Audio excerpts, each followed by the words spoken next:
আসসালামু আলাইকুম। আশা করি সবাই ভালো আছেন। আজকে আমরা দেখব আমাদের অ্যাডোবি স্টকের জন্য আমাদের যেকোনো ইমেজকে আমরা কিভাবে ভেক্টরে পরিণত করতে পারি অনলাইন এআই টুলের মাধ্যমে। তো আমরা এটা কেন করব? আমরা সাধারণত কি করি?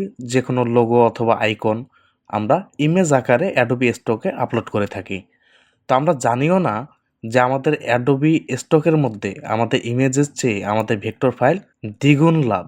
কেউ যদি আমাদের ইমেজটা ডাউনলোড করে আমরা যদি 10 সেন্টও পাই, এটা উদাহরণস্বরূপ বলতেছি, কেউ যদি আমাদের ইমেজটা ডাউনলোড করে আমরা যদি 10 সেন্ট পাই, তো আমাদের যদি ভেক্টরটা ডাউনলোড করে তো আমরা কিন্তু 60 সেন্ট পেয়ে যাব। তো কোনটা লাভ বেশি? তো আমরা ইমেজ কেন দিতেছি? ইমেজ দিবেন যেগুলো দেয়া দরকার। আপনারা যদি আইকন এমন ইমেজগুলো দেন এর চেয়ে ভেক্টর দেওয়াই আমি বলবো ভালো হবে। তো আপনারা এটা যদি দেখেন তাহলে আশা করি আপনাদের অনেক উপকারে আসবে। তো চলুন কথা না বলে শুরু করা যাক। প্রথমে আমাদের ফাইল এক্সপ্লোরারে চলে আসি দিস পিসিতে। এখান থেকে আমরা এই ইমেজটাকে ওপেন করে নিই। আমাদের এইখানে দেখেন অনেকগুলো কিন্তু আইকন আছে, আইকন লোগো আছে এইখানে। তো এগুলোকে আমরা চাচ্ছি ভেক্টরে পরিণত করতে। তো এটা কিন্তু আমাদের সম্পূর্ণ ইমেজ। তো এটাকে আমরা ভেক্টরে পরিণত করব। তার জন্য আমাদের যেকোনো একটি ক্রোম ব্রাউজারে চলে আসব। এখানে আসার পর আমরা সার্চ বক্সে লিখব JPG two vector converter free. আমরা এইটুকু লিখে সার্চ করব। এইটুকু লিখে সার্চ করার পর এখানে কিন্তু অসংখ্য আমাদের ওয়েবসাইট চলে আসবে। তো এইখানে আমি বলবো এই যে দেখেন দ্বিতীয় নম্বর যে আমাদের ওয়েবসাইটটি আছে ফ্রি কনভার্ট, আমরা এইখানে একটি ক্লিক করব। তো এইখানে অসংখ্য আপনারা ওয়েবসাইট পেয়ে যাবেন, আপনারা চাইলে অন্যগুলো থেকেও করে নিতে পারেন। তো আমি এটা থেকে দেখছি ফলাফলটা ভালো আসে, তাই আমি এটা ব্যবহার করব। তো এটাকে আমরা নিউ ট্যাবে ওপেন করে নিলাম। এখানে ওপেন করার পর আমাদের এটাকে ভিক্টর করার জন্য আমরা যদি চুজ ফাইলে ক্লিক করি তো আমাদের 30 পিসিতে নিয়ে আসবে। এইখান থেকে যে আমাদের ইমেজটা আছে আমরা ইমেজটা সিলেক্ট করে দেব। ইমেজটা সিলেক্ট করার পর যখনই আমরা ওপেনে দেব তো এটা দেখেন এখানে চলে আসবে। তো এইখানে দেখেন এটা আমাদের কিন্তু পিএনজি অবস্থায় আছে। এখানে যদি আমরা এখন কনভার্টে ক্লিক করি তো এটা কিন্তু পিএনজি আকারে সেভ হবে। তো আমরা চাচ্ছি না কিন্তু এটা। তো আমরা আউটপুট এখানে পিএনজি এইখানে ক্লিক করব। এখানে ক্লিক করার পর নিচে যদি আমরা আসি এইখানে দেখেন অনেকগুলো দেখেন আমাদের ফরম্যাট পেয়ে যাব। তো আমরা কিসে সেভ করব? আমরা করব এসভিজি। আমরা এটার মধ্যে এটা সিলেক্ট করব। তো আমরা এসভিজি এটা সিলেক্ট করলাম। সিলেক্ট করার পর কনভার্টে যখনই আমরা দেব তো এটা কিন্তু আমাদের ভেক্টরে পরিণত হওয়া শুরু হয়ে যাবে। এখানে সর্বোচ্চ আমাদের 1 মিনিটের মতোও লাগবে না, 50 সেকেন্ড। তার মধ্যে কিন্তু আমাদের ইমেজটাকে ভেক্টরে পরিণত করে দিবে। আপনাদের যদি অ্যাডোবি ইলাস্ট্রেটর থাকে তো এটা ইনস্টল করে নেবেন। তারপর এখানে আমরা ডাউনলোডে ক্লিক করব। যখনই আমরা ডাউনলোডে ক্লিক করব আমাদের যে ইমেজটা এটা কিন্তু ভেক্টর ফাইলটা এখানে ডাউনলোড হয়ে গেছে। তো আমরা কি করব? আমাদের দিস পিসিতে আসবো। দিস পিসিতে আসার পর এখানে দেখেন আমাদের এই যে ফাইলটা। তো এটাকে আমরা কি করব? ফাইলটা সিলেক্ট করার পর রাইট বাটন ক্লিক করব। রাইট বাটন ক্লিক করার পর এখানে দেখেন ওপেন উইথ, আমরা এখানে মাউসটা রাখলে তারপর এখানে দেখেন আমাদের অ্যাডোবি ইলাস্ট্রেটর এটা আমাদের শো করতেছে। তো আমরা এখানে একটি ক্লিক করব। এখানে ক্লিক করার পর আমাদের ফাইলটা কিন্তু অ্যাডোবি ইলাস্ট্রেটরে ওপেন হয়ে আসবে। এখান থেকে আমরা চাইলে যে কোনো ফরম্যাটে এটা সেভ করতে পারবো। তো দেখেন এটা কিন্তু আমাদের অ্যাডোবি ইলাস্ট্রেটরে চলে এসেছে। তো আমাদের এইখানে দেখেন হার্ডবোর্ড যেটা আছে এটা কালারটা আমরা চেঞ্জ করে দিই। এটাকে আমরা হোয়াইট করে দিতে পারি। এটাকে আমরা হোয়াইট করে দিই। তাহলে এখানে বোঝা যাবে। এখন দেখেন আমাদের যে ইমেজটা আমরা ওপেন করলাম সেটাকে আমরা একটু দেখি। এই দেখেন আমাদের ইমেজটা এবং আমাদের ফাইলটা হলো এটা।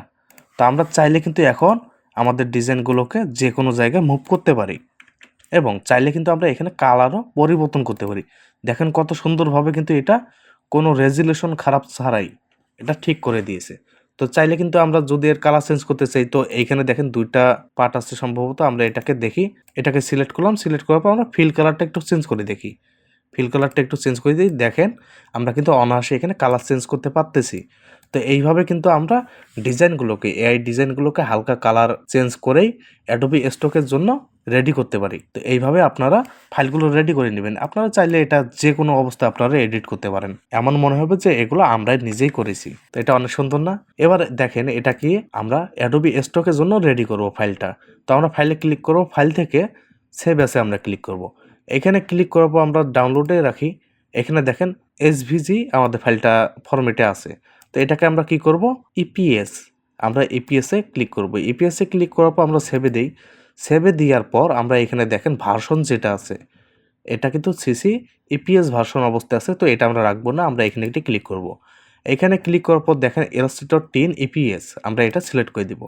এটা সিলেক্ট করার পর ফরম্যাটটা আমরা রাখবো TIFF 8 বিট কালার, আমরা এটা সিলেক্ট করে রাখবো। এটাকে রাখার পর আমরা ওকে দিব। যখনই আমরা ওকে দেবো আমাদের ফাইলটা কিন্তু সেভ হয়ে যাবে।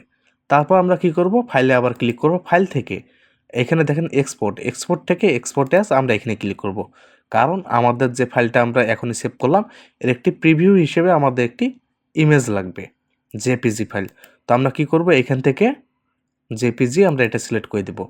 আগেরটা আপনারা বলতে পারেন অবশ্য যে ভাই আগেরটা তো আছে, তো আগেরটা আমরা নিব না। আগেরটা কে জানে এর কালারটা কি, আমরা RGB কালার দিয়ে সেভ করব, ঠিক আছে। আর এটা সাইজটা আপনারা রিসাইজ করে নিতে পারেন। এই হার্ডবোর্ডটা কত আমরা কিন্তু দেখি নাই। আপনারা কি করবেন, এই ডিজাইনটা থাকা অবস্থায় আপনারা 4000 বাই 4000 পিক্সেলের একটি হার্ডবোর্ড নিয়ে নেবেন, অথবা 5000 পিক্সেল বাই 5000 পিক্সেলের একটি হার্ডবোর্ড নিতে পারেন। তারপর এগুলোকে Ctrl+A দিয়ে সিলেক্ট করার পর ওখানে টেনে নিয়ে যায় সেভ করলে সেমভাবেই হয়ে যাবে। তো এখানে আমরা একটি নাম একটু চেঞ্জ করে দিই, যেহেতু আমাদের এই ইমেজটা আছে, অথবা লাগবে না, এই ইমেজটাই থাক। আমরা এক্সপোর্টে ক্লিক করব, তারপর ইয়েসে দিলাম।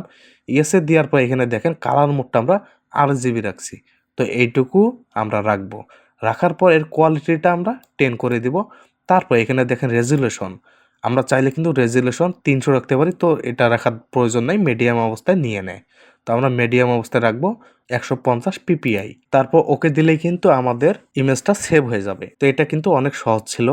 আপনারা চাইলে এইভাবেই আপনাদের যে কোনো ইমেজকে ভেক্টর ফাইলে রূপান্তর করতে পারবেন এবং এটা অ্যাডোবি স্টকে আপলোড করতে পারবেন। ইমেজ আপলোডের চেয়ে EPS ফাইল আপলোড করাই বেস্ট। আপনারা এটা অবশ্যই আপলোড করবেন। আর এই ডিজাইনগুলো কিভাবে AI থেকে বানাবেন এই নিয়ে যদি কোনো ভিডিও চান অবশ্যই কমেন্টে জানাবেন, তাহলে আমি ওই নিয়ে একটি ভিডিও দিব। যারা এখন পর্যন্ত চ্যানেলটি সাবস্ক্রাইব করেননি অবশ্যই চ্যানেলটি সাবস্ক্রাইব করবেন এবং ভিডিওতে একটি লাইক দিবেন। তো ভালো থাকবেন সবাই, কথা হবে আগামী ভিডিওতে।